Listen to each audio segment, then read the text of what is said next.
Hello everyone, welcome to another lecture of industrial engineering. Today we will be dealing with a couple of topics.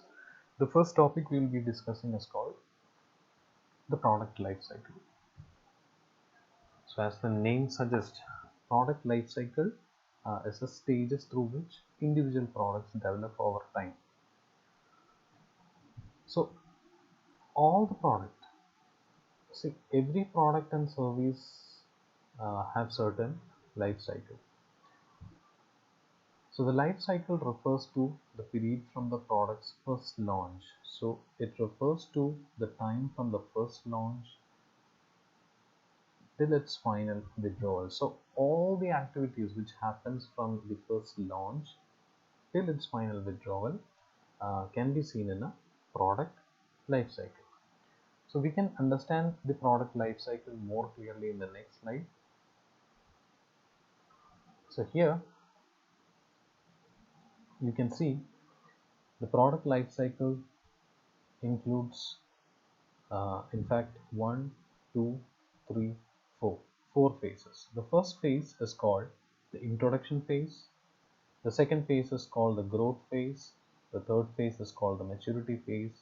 And the final phase is called the decline phase. Now if you plot a graph of sales with respect to time, then you can see that the first phase is called the introduction phase. So look at the graph here. The increase in sales is not rapid. It is the product is just introduced into the market. The customers are unaware about your product. So what is happening? There is only a little bit increase in the sales. The customers actually found your product and found it useful, and they only have just started using it, and then it reaches up to this point where what happens? The growth of the product happens.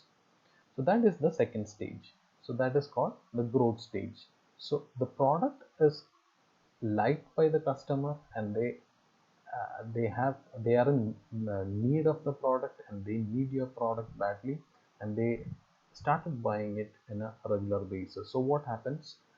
The sales go on increasing in a steady manner or in a rapid manner. So you can see the difference in the sales if you look into the graph.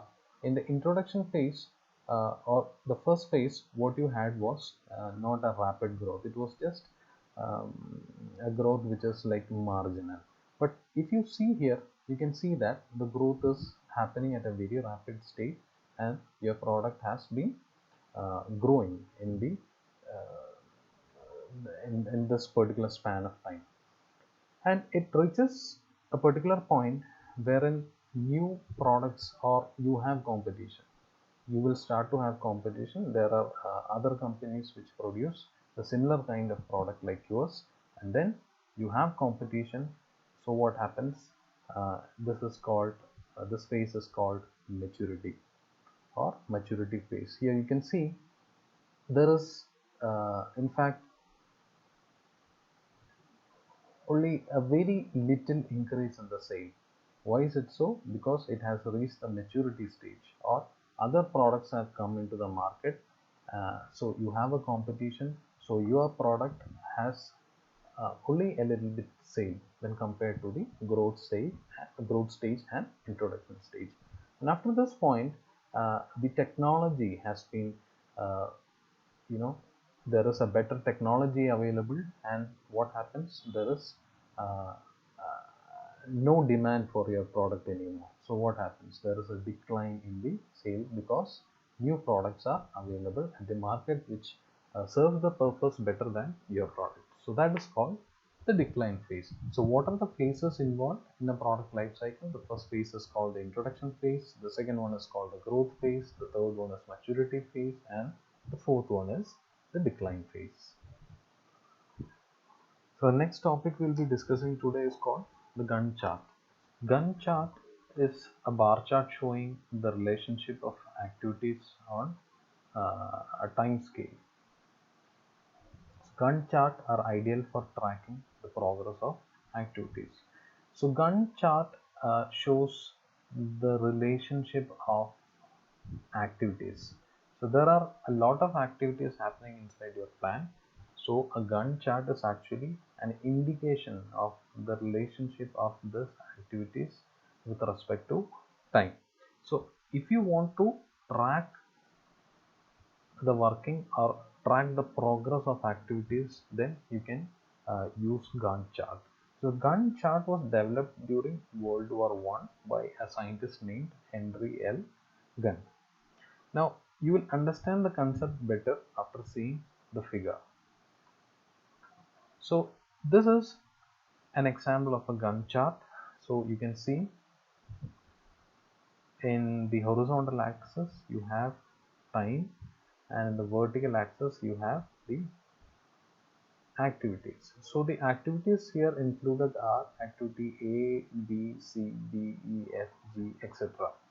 And this is the progress of activity A, and this is the progress of activity B. So the length of this particular bar shows the time for completion of activity A. So if you see here, this particular length shows the time of completion of activity A. So for completing A, you require something around 25 days. So this is the time required for completing process A or activity A. Similarly, this is the time required for completing activity B. How much is it? It is almost like 20 days. But you can see that uh, this is running parallelly. That is, activity A and activity B are running parallelly. So while you start with activity A, you will also have to start with activity B. So activity A and activity B are starting simultaneously, and activity B required 20 days to complete and activity A required 25 days to complete. So that is the idea. So if some activities are happening together or happening in a simultaneous way, then you can represent it by parallel charts as shown in this figure. And activity C happens only after 5 days of only after five days of starting of activity B and activity A. So after 5 days of starting activity A, activity C will start, and from this point till this point. So it will continue even after the finishing of activity A. So this will also this is starting on the 5th day, and it is ending on the 30th day. So this will also require a total of 25 days. Similarly, all the activities can be uh, recorded or can be shown in this particular Gantt chart, and you can really track the progress of your product. So this is what is meant by Gantt chart. So Gantt chart shows the time relationship between the events of a production program. So that is meant by a Gantt chart. So the next topic we'll be discussing today is called inventory control. So before understanding what is meant by inventory control, let's understand what is meant by inventory. So inventory refers to the goods and materials held available in stock. It is available in stock by a business which though remains idle. So your stock is basically termed as inventory, what you have as stock. So the stock can be the raw materials, the stock can be your finished goods, the stock can also be the work in progress. So anything which is idle or in stock can be considered as inventory. So inventory is actually money. So it is actually money involved in the inventory. So what you store is actually money. So a better care has to be taken for this inventory, or you will have to control the inventory in such a manner that the total cost will be very less. So that is meant by inventory control. So inventory can be in the store in the shape of a mild steel rod, milling cutters, or welding electrodes, etc. So anything which is stored can be considered as inventory. Okay, so we'll see the type of inventories in the next slide. So the first kind is called the raw materials. So the initial products which you buy can be considered as raw material, and that is a kind of inventory. The second one, the kind of inventory is called the work in process. So work in process are materials and components that have begun their transformation to finished goods. So the product is getting transformed from raw material to the finished goods. So that transformation phase, what is happening? The product is not useful, still it can be considered as an inventory. So it is an unfinished product, what you have in a WIP or work in process. So the next one is called finished goods. The finished goods are goods that have completed, that has already completed the manufacturing process, but it is not yet sold or distributed, that is still inside your plant. So that can be considered as another kind of inventory, that is the finished goods. The next kind of inventory is the goods for resale. So certain items are returned to your plant and that can be resold afterwards. So those kind of product which can be reused again is also considered as an inventory. So that is called goods for resale. The second kind of inventory is called the spare parts. So these are the kind of inventories which is commonly found inside a plant. And now a better inventory control or a very efficient inventory control has to be established inside your plant to reduce the cost of production. So inventory control basically deals with two problems, that is when should an order be placed, that is the order level, and how much should be ordered. So when and how are the two basic things which you will be considering for inventory control. So when an order should be placed, that is when is your inventory free to accommodate more product, and how much do you need to produce your product. So these are two important questions which you will have to consider while doing the inventory control. Now to understand inventory control better, let's understand certain terms which are commonly used during inventory control. The first term is called the demand. So demand is the total number of units required per unit time. So the demand is the total number of units required. Now you can see another graph here. The y-axis shows the stock level and the x-axis shows the time. So x-axis shows the time and y-axis shows the shows your stock. So the maximum quantity, so that is your next term, that is the maximum quantity is the maximum limit. So here this is the maximum limit, you can see this dotted line here. So that is the maximum stock that can be kept in your store. So that is meant by the maximum quantity. And if you have a maximum quantity, then obviously you will have a minimum quantity. So the minimum inventory or the minimum stock which you will have to keep is shown by this dotted line here. So that is the minimum quantity required.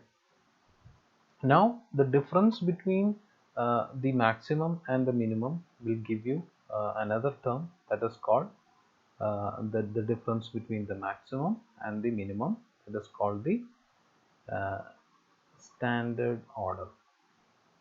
Okay, so the reorder point. Now so there is a maximum point at this particular point and the goods or the raw materials are being used up, and it goes through this line, that is the units are getting used up, and it will reach a certain point where you will have to reorder your goods again, and this particular point is called a reorder point, and the quantity which you will be ordering is called reorder quantity. So reorder point and reorder quantity.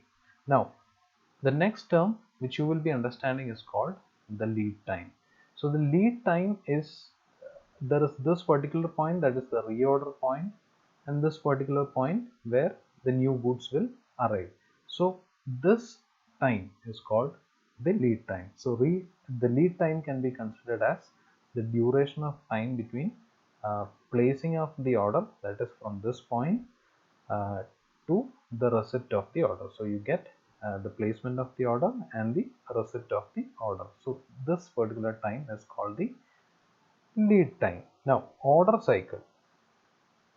Order cycle is a time period between two successive orders. That is, this particular time can be considered as order cycle. So this is one order and this is the second order, this is the first order and this is the second order. So the time between two successive orders can be considered as order cycle.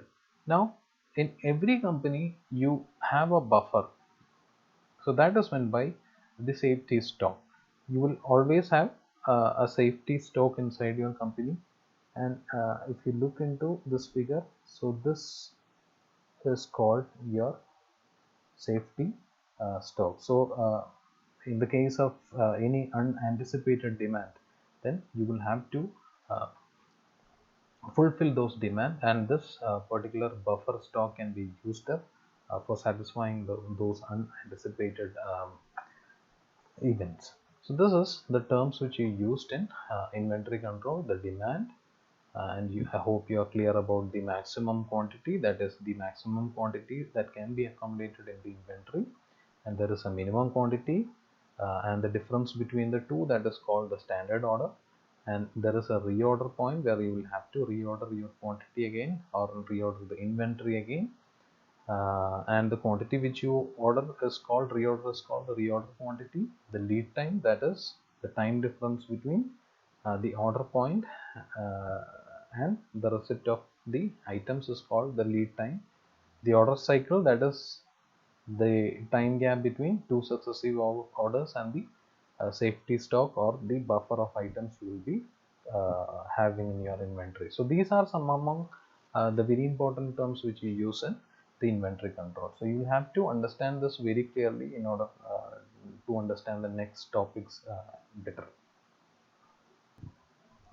Now we'll see the different inventory models used. Now we have already seen the terms which you used in inventory control. Now how this inventory control is used. So to do the inventory control, you have certain kind of inventory models. So inventory models are concerned with how much, we have already seen this, how much to order and when to order. So this is the basic idea behind inventory control. How much should be the order, that is how much should be the quantity of the order, or what is the quantity of the order, and when the order has to be placed. So inventory model is again considered with these two terms. So you have basically two kinds of inventory model. The first kind is called the economic order quantity, or EOQ, with instantaneous stock replenishment. We'll understand that. And this is also called basic inventory model. Okay, so the first kind is called the economic order quantity, or the basic inventory model, and the second kind is called the inventory model with instantaneous stock replenishment, again when shortages are permitted. We will come into that in detail. Okay, now we'll go to the first one, that is the basic inventory model, or the economic order quantity, or EOQ model. So you can see the shape here. So if I plot a graph between the quantity and time, you will get a graph something like this. So the quantity keeps on decreasing, and it will reach an instant where the quantity is refilled. We saw already this graph in the previous slide. So this kind of a pattern, it looks like a saw. So this kind of a model is also called as a sawtooth pattern of inventory control. Okay, now how to understand this, in this model of inventory, orders of equal sizes are placed at periodic intervals. So you can see the interval here. So this is periodical, or the intervals are equal. Now at periodic intervals, you can place the order. So at this particular point, a new order comes, and then what happens, the order get, gets used up at this particular time span, and it gets replenished again at this instant, and then it gets again refilled, and this carries on. So the items against an order are replenished instantaneously. So at this particular point, it is replenished instantaneously. That is, it is consumed at a constant rate. And also it is replenished instantaneously, and also the items are consumed at a constant rate. So this is the first kind of inventory model, that is the basic inventory model. To understand the concept better, uh, let's consider the two costs which are involved in the basic inventory model. So why do you do this inventory model? That is to minimize the total cost, right? So to minimize the total cost, we need to understand the cost involved. So the first cost is called the procurement cost, and the second cost is called the inventory carrying cost. So the procurement cost involves the calling of quotations, the cost involved in calling of quotations, the processing of quotations, placing of orders, receiving and inspecting, verifying and payments of bills, and other incidental charges. So the sum of all this will include in procurement cost. Now, the inventory carrying cost involves insurance, storage and handling, depreciation, deterioration, taxes, interest, etc. So the sum of all this will come under the inventory carrying cost. Now, we already if you plot a graph between the cost and the order quantity, you can see that the carrying cost is increasing in a straight line as shown here. So you can see that as the order quantity increase, what is happening? The carrying cost is also increasing. Now, if you look into the procurement cost, you can see that this particular cost is keeping on decreasing as the order quantity is increasing. So when the order quantity is higher, the procurement cost is less. But if it is very high, what happens? The carrying cost is more. So you will have to identify a point where uh, this can be considered as an optimum point wherein the total cost is very less. So the total cost is very less at this particular point, so I will call this particular point as A. And if you find out the quantity with respect to point A, that is point A dash, then that is the economic order quantity. So that is the economic order quantity. So the quantity with respect to point A dash can be considered as the economic order quantity, and at this point or that particular quantity will only cost you the minimum amount. So that is the basic idea behind economic order quantity. Now, let's derive an equation, or let's understand uh, how the equation is being used. Now, if you consider a term Q, that is economic order quantity, A is total items consumed per year, and P is the procurement cost, C is the annual inventory carrying cost per item or per annum. So this can be again rewritten as total annual inventory carrying cost divided by total items consumed per year. So that is Q, A, P and C. Now we need to find out the sum of the inventory carrying cost and the procurement cost. So we will first consider the inventory carrying cost. So the total annual inventory carrying cost is equal to total items consumed per year into cost per item into percentage of inventory carrying cost. So this is the total annual inventory carrying cost. Now the inventory cost per year. Inventory cost per year can be considered as average value of inventory in an year into annual inventory carrying cost per item. So this can be considered as Q by 2 into C. What is Q? Q is the economic order quantity. So that can be considered as uh, that Q by 2 can be assumed as the average value of inventory in a year. Okay. Uh, so into annual inventory carrying cost. So annual inventory carrying cost is C. So Q by 2 into C is the inventory cost per year. So you got the inventory cost per year. Now you already found out the inventory cost per year. Now you have to find out what the procurement cost per year.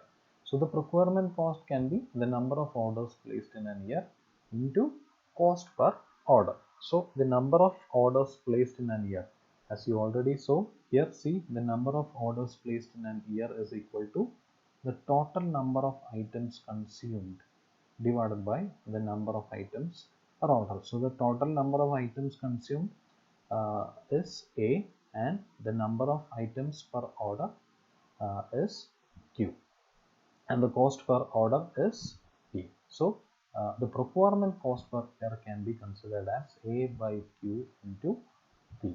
Now the total cost is actually the sum of procurement cost and the carrying cost. So you add up all the two costs and you find out. So the total cost will be minimum when this particular term is equal to this term, that is the procurement cost is equal to what the carrying cost. So A by Q into P is equal to Q by 2 into C. Now from this particular equation you find out the value of Q. So this Q is the economic order quantity, that is Q is equal to root of 2 AP divided by C. So what is A? A is the total items consumed per year, P is the procurement cost, C is the inventory carrying cost per year. So you need to note that it is the cost per year. So this is the equation. Now we'll start doing the problems.